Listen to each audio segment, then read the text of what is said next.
another episode of Throwing It Back with Sean Farrell. I am Sean Farrell. God is great all the time. All the time, God is great. Jesus Christ died and he rose again. Let's go ahead and get into it. Okay, so I made a fusion angels. Okay. My set used to sit in the middle, but I moved it to over here because my big ass head was blocking the set. Okay. So I kind of worked that out to say the least. Okay, where my big head wasn't taking up, of the set. Okay. All right. Anyway. So the 1993 NBA Finals. Okay. So the Bulls won the first two games. Okay. Phoenix came back and won 2 or 3 in Chicago. Ironically, those were the only 2 games Chicago lost at home in the entire 1993 playoffs. Okay, those 2 final games, those 2 NBA Finals games. Okay, those were the only 2 losses that the Bulls had at home in the entire 1993 playoffs. Okay, so Bulls took the first 2. Suns came back, took 2 or 3 in Chicago. Bulls were still up 3 games to 2. Okay, and it looked like the Suns were going to force a game 7 or scratch that. It looked like the Bulls were on their way to their 3rd straight championship. They were hitting their shots. They were hitting from 3-point range. Okay, so they were doing everything right, and they once led by as much as 11 in the game, and heading into the 4th quarter, right? They had an 86-78 lead. Okay, the Bulls led 86-78 going into the final quarter, but then that's when the Bulls offense went stagnant. And I've seen that game. I've seen the 4th quarter of that game several times, and it was ugly. The Bulls offense was ugly. Michael Jordan and John Paxson were the only Bulls to have scored in the final period. Okay. So here it is. The Bulls led 86-78 going to the 4th quarter. But as I said, it was a disastrous 4th quarter. Okay. So Michael Jordan said, we were struggling. We were totally out of sync. We had no rhythm. But as bad as we played, we were within the distance. Okay. So going into the 4th quarter with the 86-78 lead, here's what transpired for the Bulls. They missed their first 8 shots. They went scoreless for about 6 minutes, and they had 3 shot clock violations. Let me read that again. In the 4th quarter, the Bulls missed their first 8 shots, went scoreless for 6 minutes, and had 3 shot clock violations. You just don't think that would happen on a team led by Michael, Phil, and Scotty, right? But it did. Okay. And the Suns, they took advantage of it, and they led 98-94 with under a minute remaining in the game. But then Phil Jackson, being the Zen master he is, said this. He said, I told the guys, we'll find a way to win. Okay? If we just come up with one defensive stop, we'll find a way to win. All right? So, the Suns were leading 98-94. Frank Johnson takes the shot he should not have.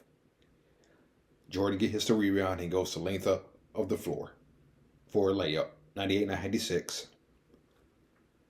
Marley shoots an air ball on the Suns' next possession. The Bulls get it and call timeout. And that's, of course, when Paxson hit the game-winning 3. in which Michael Jordan said, he's a consummate pro who knows his limitations and always has knocked down big shots. Let's go back to the Game 5 of the 1991 NBA Finals. Okay?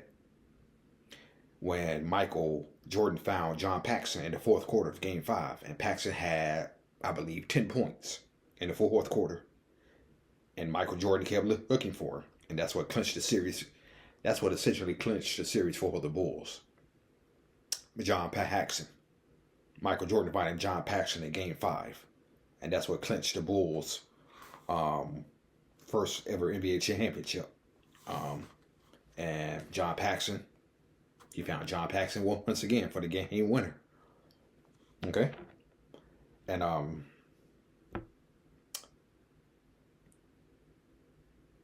Phil Jackson had this to say. Phil Jackson said, "When you have Michael Jordan on your team, you're always a step ahead of everybody else." That's what Michael Jordan said. That's what Michael Jordan said. That's what Phil Jackson said. Okay. Phil Jackson said, "When you have Michael Jordan on your team, you're a step ahead of everybody else." Okay. So yeah. And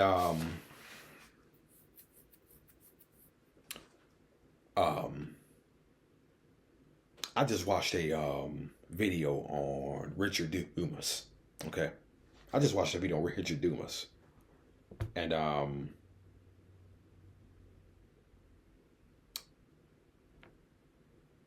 you know, some videos tell information that you previously didn't know. So it's like reading a book about Michael Jordan.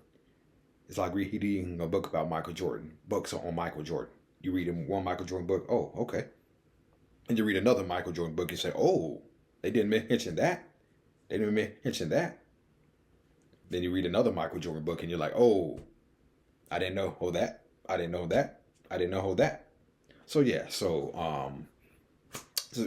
there's always stuff you find out that you didn't know. And what I found out about Richard Dumas was after being drafted by the Suns in 1991, okay? That's when he was originally drafted. He was drafted in 1991, and he made the team.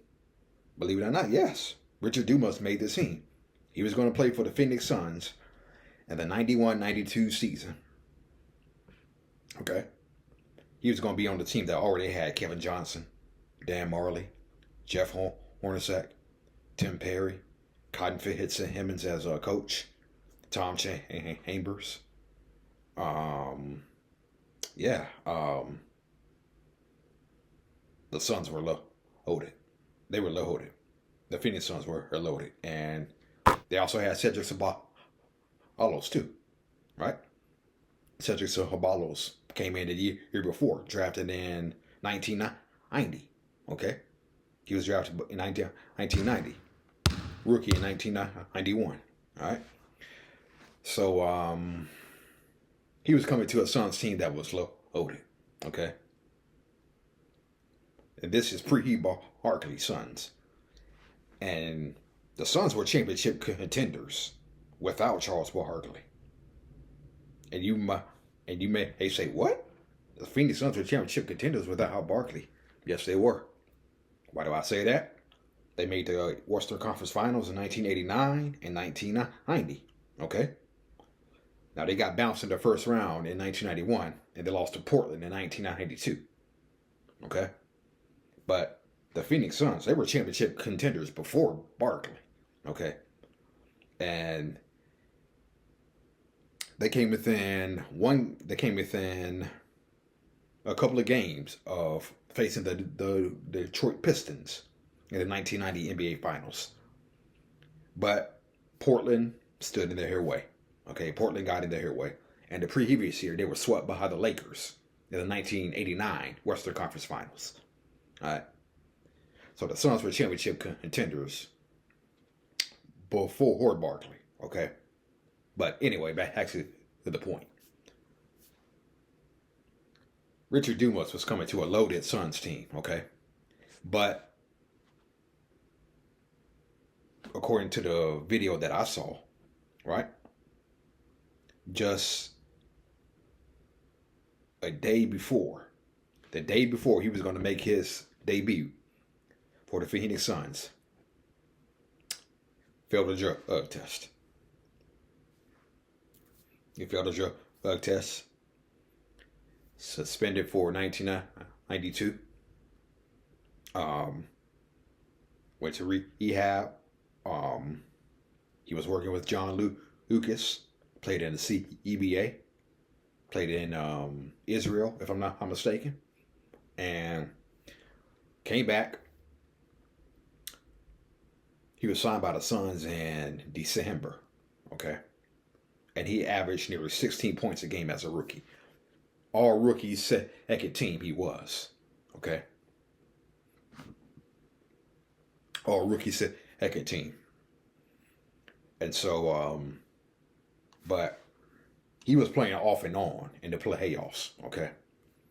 He was primarily a first half player. But Paul Westphal wanted to play him in the second half, okay? And the thing about it is, he actually got benched in Game 7 of the Western Conference Finals. Yeah. He got benched, and Tom Chambers started in his place. Paul Westphal benched him for Game 7. Tom Chambers started. That's the game where Barkley went for 44 and 24, right? And so,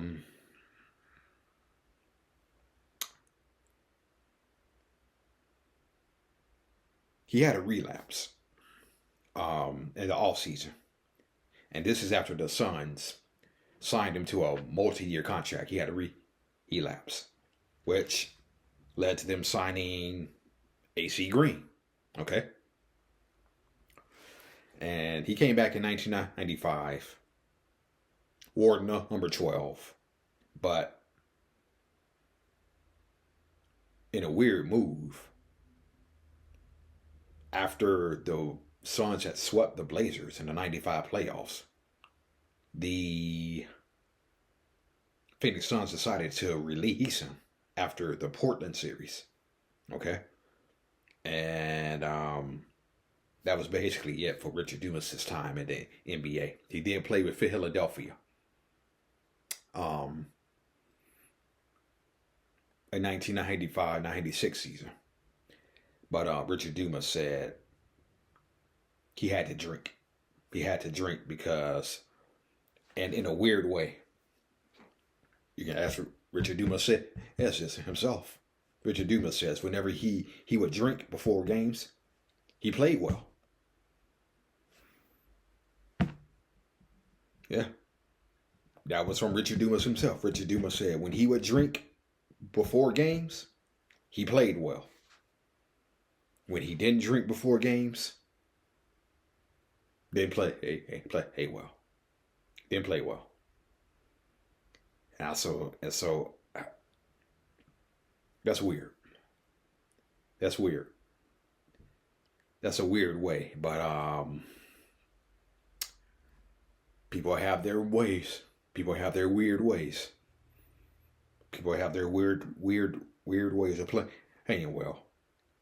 We all know about Michael Jordan's ways. Michael Jordan would make up stuff to get him going. Michael Jordan would make up stuff to get him going. Richard Dumas, whenever he would drink before games, he played well. Yeah, he played well. And whenever he didn't drink, he didn't play well. So that was odd. But that were hurt for him. But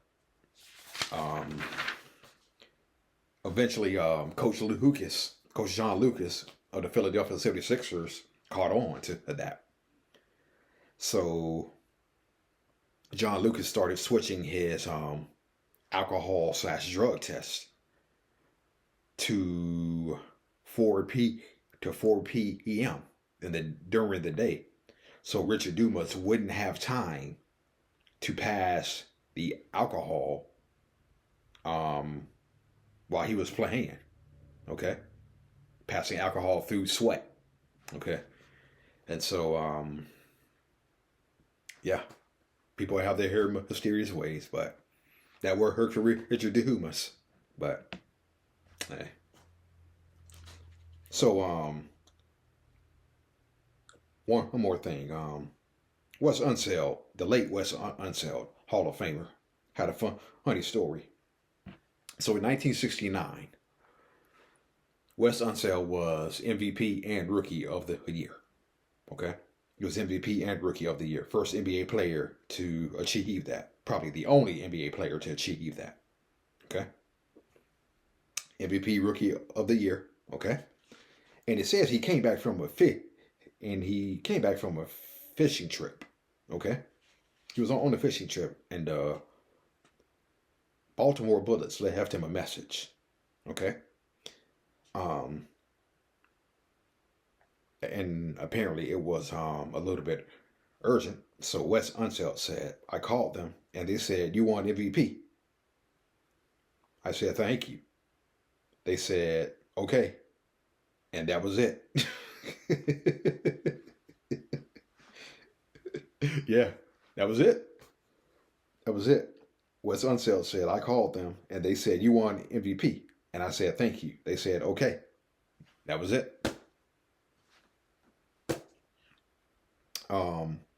Wes Unseld said he was surprised he won MVP, but again, it wasn't something you thought about. The award was not like it is today. It wasn't a big media thing. Okay. Can you imagine if Wes Unseld played in today's social media era and he won MVP and Rookie of the Year? Can you imagine the amount of attention he would get? But this was 1969, not 2025, okay? And all Wes Unseld said was, thank you. And the Washington Bullets said, okay. That was it. All right. And that is it for Throwing It Back with Sean Farrell. I am out of here. And God bless you.